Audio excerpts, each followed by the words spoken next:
कश्मीर में महबूबा मुफ्ती को हार का डर है। जम्मू कश्मीर में महबूबा मुफ्ती को वर्ष 1987 जैसा चुनाव होने का डर है। आज जम्मू कश्मीर की अनंतनाग राजौरी सीट पर वोटिंग थी।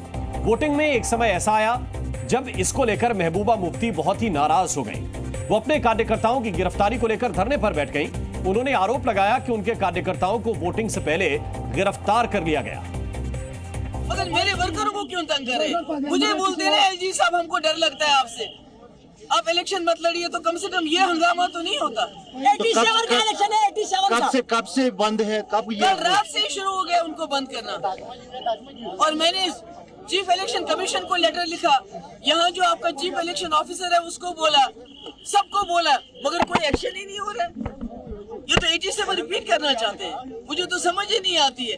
इनके अपने लीडर वाजपेयी जी ने यहाँ फ्री एंड फेयर इलेक्शन की शुरुआत की थी, आज ये उसको भी दागदार कर रहे हैं।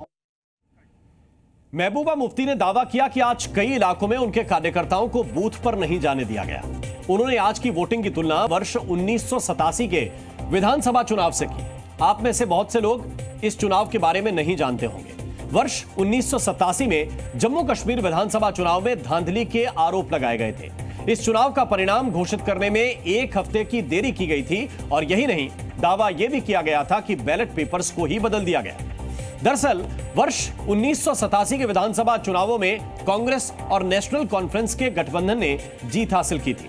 उस चुनाव में इस्लामी पार्टियों का एक संगठन मुस्लिम यूनाइटेड फ्रंट भी चुनावी मैदान में था और इसका एजेंडा कश्मीरी अलगाववाद था।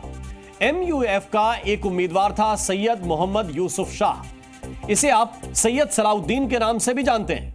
यह सैयद सलाहुद्दीन पाकिस्तानी आतंकी संगठन हिजबुल मुजाहिदीन का मुखिया है। उस वक्त तक इसने आतंकी संगठन नहीं बनाया था। अमीर कदल सीट से सैयद सलाहुद्दीन के खिलाफ नेशनल कॉन्फ्रेंस ने गुलाम मोहिउद्दीन शाह को मैदान में उतारा था।